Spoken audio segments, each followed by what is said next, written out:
What a disappointing way to start off our week with a 5-game Western Conference road trip in overtime with a loss. That is not how we want to start the week. That is not how we want to set the tone for this road trip. But we're going to talk about it. We're going to talk about Dylan Dubé. We're going to talk about Elias Lindholm's net front presence on the power play. And we're going to look at an overview of this week's games here on Locked On Flames. You're Locked On Flames, your daily podcast on the Calgary Flames. Part of the Locked On Podcast Network, your team every day.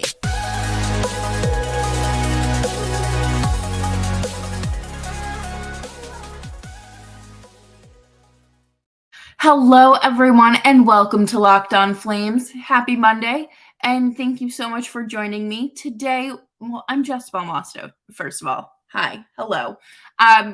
We have a lot to talk about. That game against the Blackhawks was just inexcusably bad, except the power play. We will thank the Chicago Blackhawks for making our power play look competent.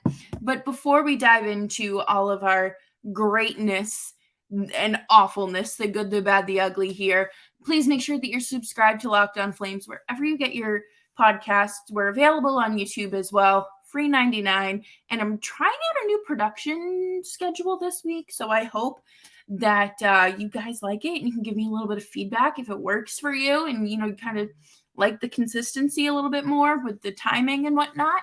So let's just make sure those notifications are on as well. You download the show, you leave a 5-star review rating, and you leave a nice little comment down below, but therapeutically before we jump into this, because it's a little rough to start. And what an awful way to start the week too, right? You're like, oh, it's a 5 o'clock game night, 7 o'clock on the East Coast, 6 o'clock if you're in the Central time zone. And, you're hanging out. What a great way to wrap up the weekend, right? Should be an easy 2 points for the Flames. And unfortunately, it was not. The Flames, my New Year's resolution for them was to work on holding a lead. Okay? You know what they didn't do this game? They didn't do a very good job of holding a lead. They struggled big time. It was a very sloppy first period overall. I don't think that it could have been worse, if I'm being entirely honest. I think they went into this game underestimating their opponents, and they allowed 2 goals. Now, the first 2 goals were actually NHL firsts, I believe, for both of the players. So that's pretty cool. Happy to do some charity work, whatever. But the one bright spot here was the Flames power play. They took that penalty, and I was like, oh my God, this is going to be a disaster. They're going to go up like 3-0, right? 3-1. And no, surprisingly, Elias Lindholm parks himself near the net, right on the corner, and he ends up getting a rebound. I believe it was Toffoli, I want to say. I think it was, or Huberto, that had a really strong rebound that just really landed where Lindholm was, and he was able to pot the puck. And it was just nice to see the power play work efficiently, but also to have someone near the net. How many times have I been yelling about this? They just need to put someone there. And hopefully this is, a sign for things moving forward, because I don't know what we're going to do if it doesn't continue, or if it does continue spiraling, because it's bad. It's not fun. And like we've all said on Twitter, only the Chicago Blackhawks can make the Flames power play look that good, because the Sharks didn't even make it look that good, okay? That's when you know. But it was a tough night for Jacob Markstrom. It was a very tough night. I think that 4 straight starts is a lot for him. And right now we know that his max is about 3 starts. So you got to just roll with the punches with this one. It happens. Goalies are weird. Nick and I have talked about it, that you can't really predict goalies in their stats. So for Jacob Markstrom to have an off night, like, it shouldn't have been that surprising. But Dan Vladar came in and had a huge night to save Markstrom and redeem Markstrom from his 3 goals and 11 shots. But unfortunately, 60 minutes of hockey did not do it.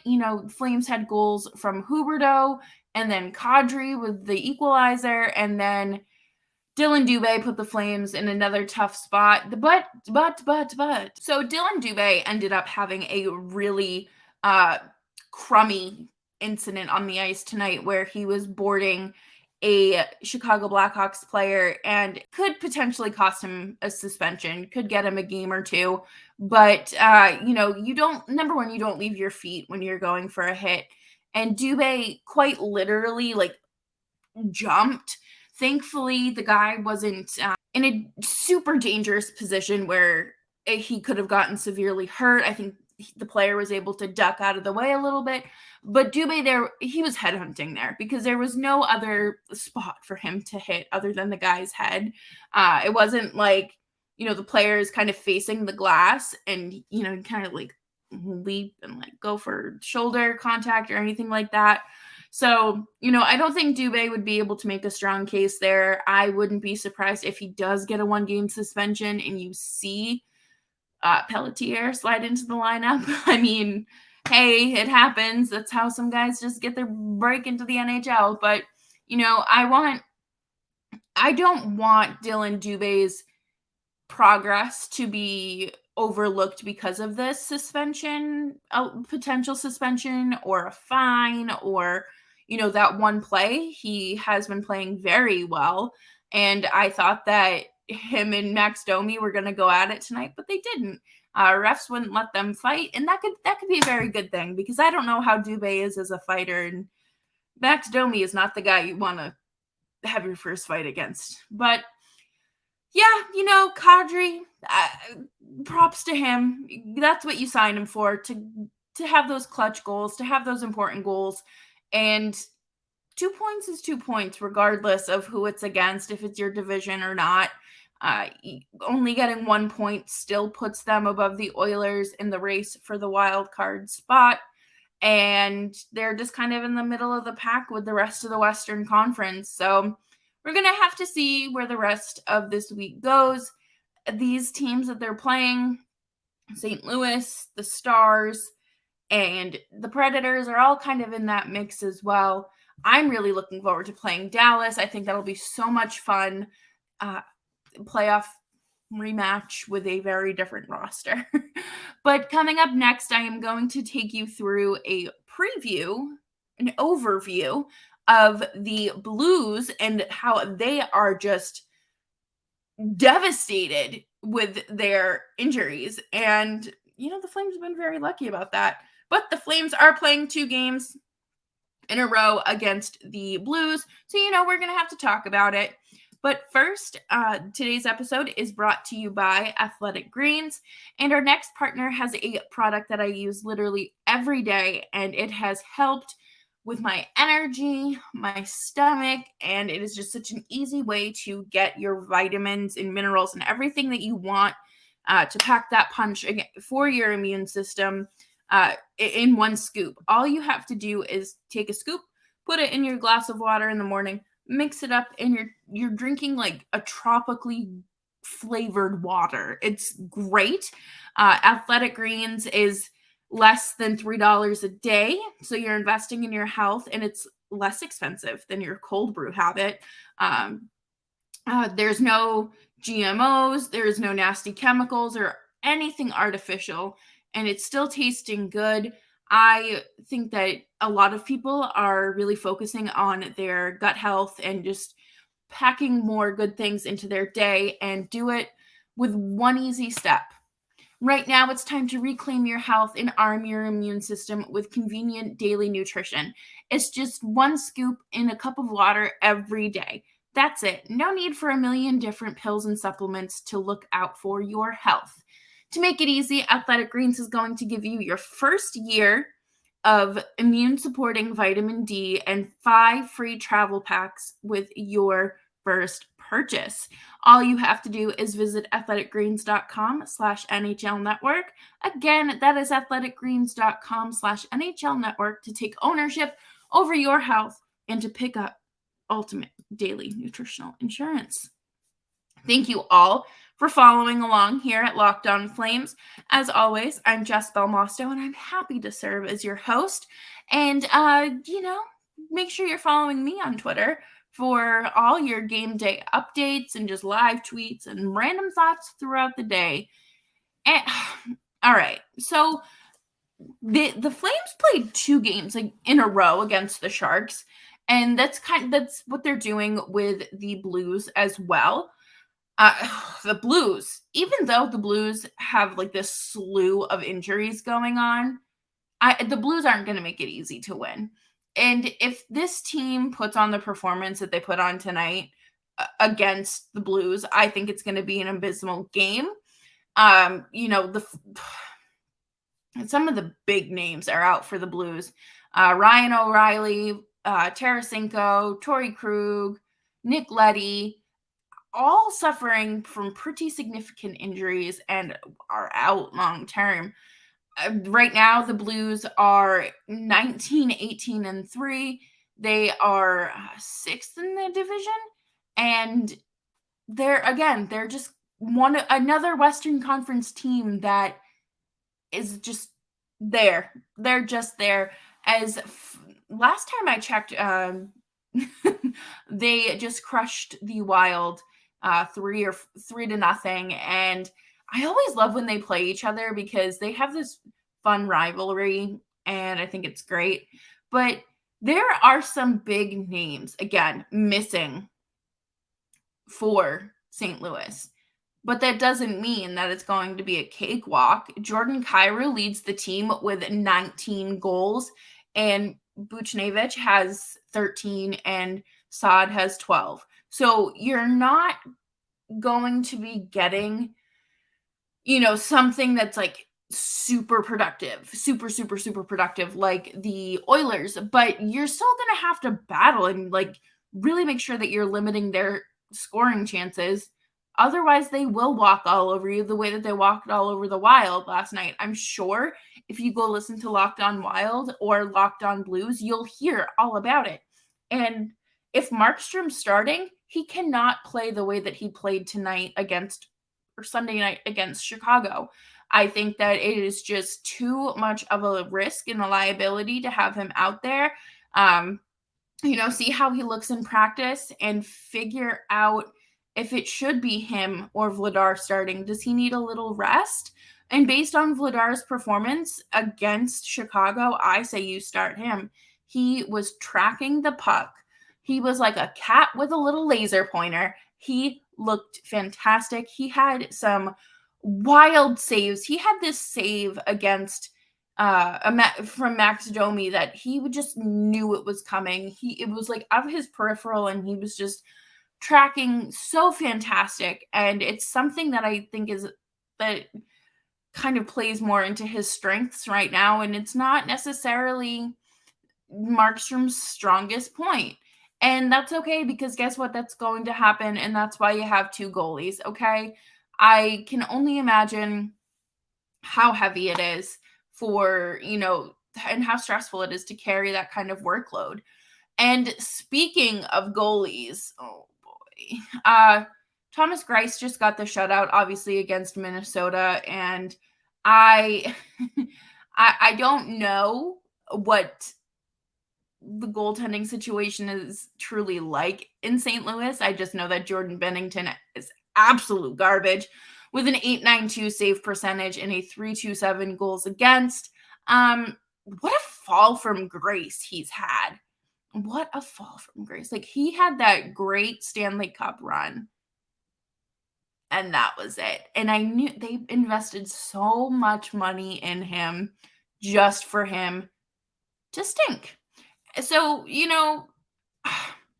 I think it'll be, Greiss starting. I think that, honestly, both of these goaltenders are just, god-awful human beings. But hopefully the Flames will be able to figure something out and get in front of the defense.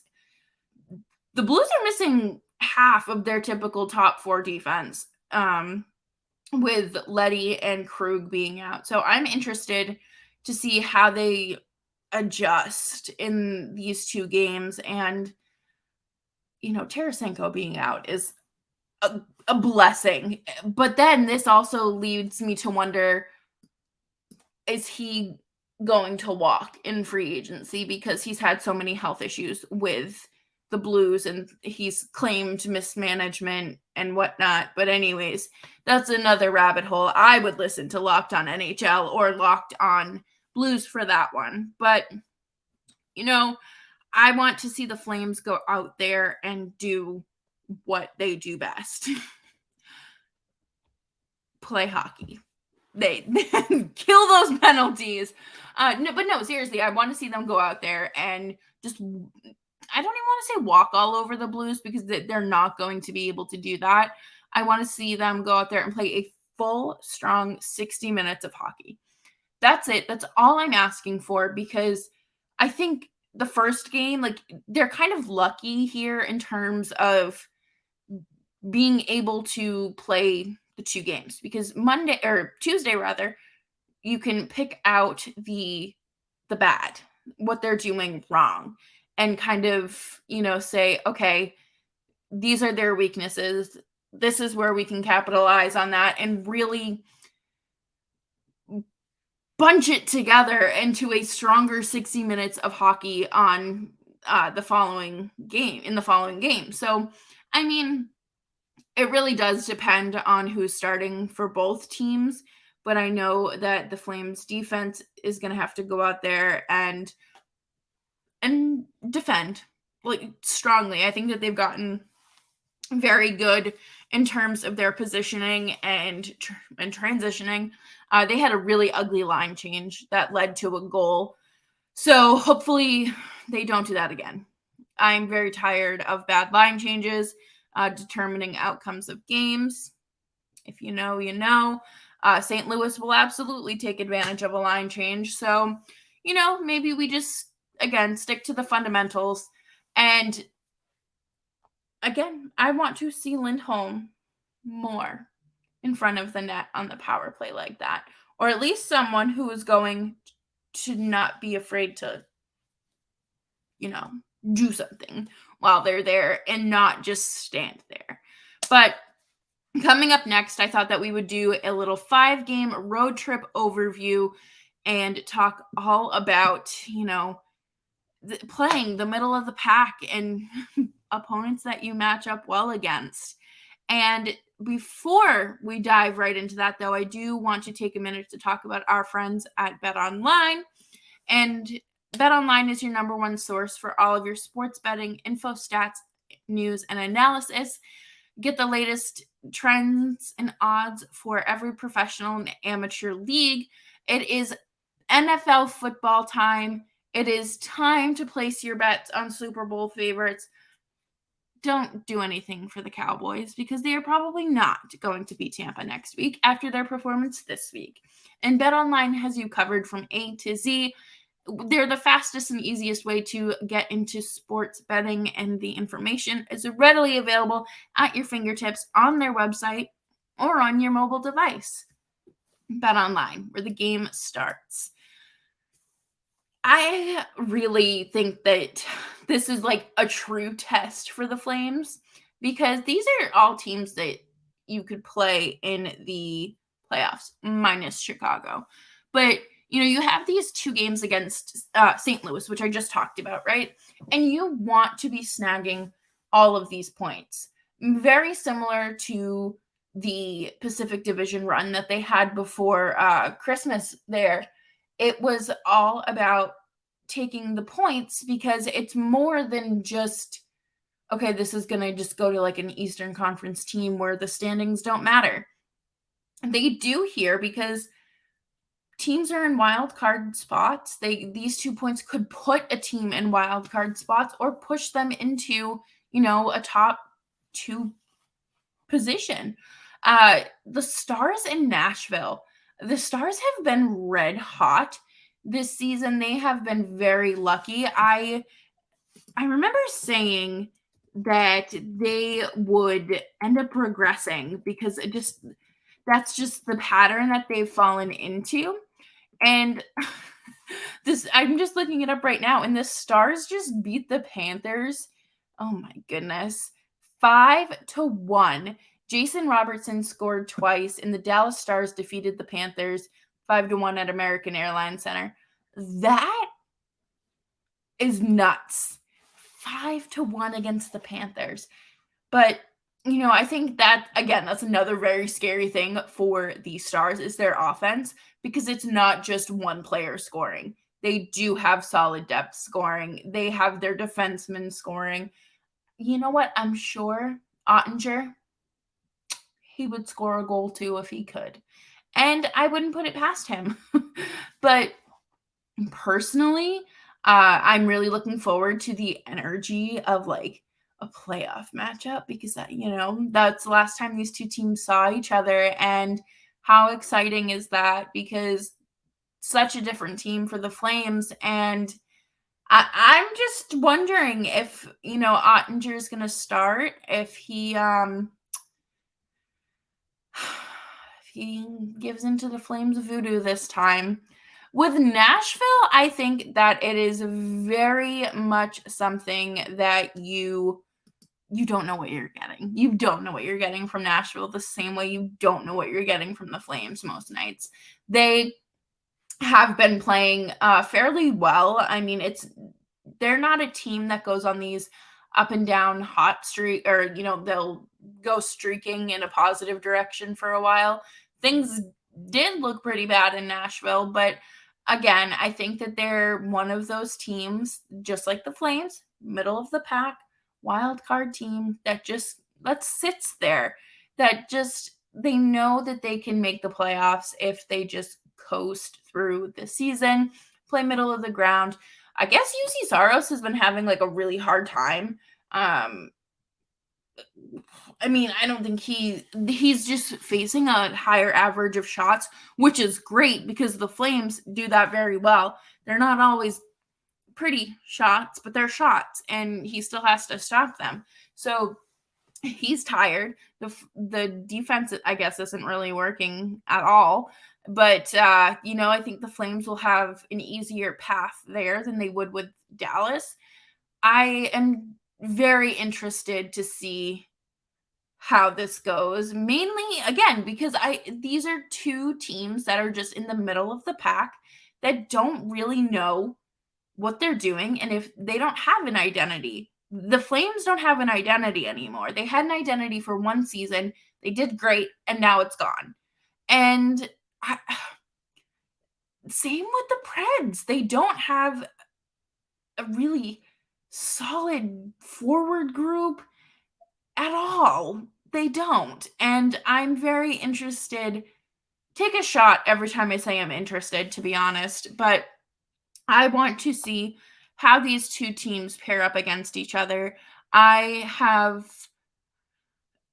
a little bit of hope that it's a high scoring, high energy game, like when they met last time in Nashville right before the playoffs. That was such a fun game.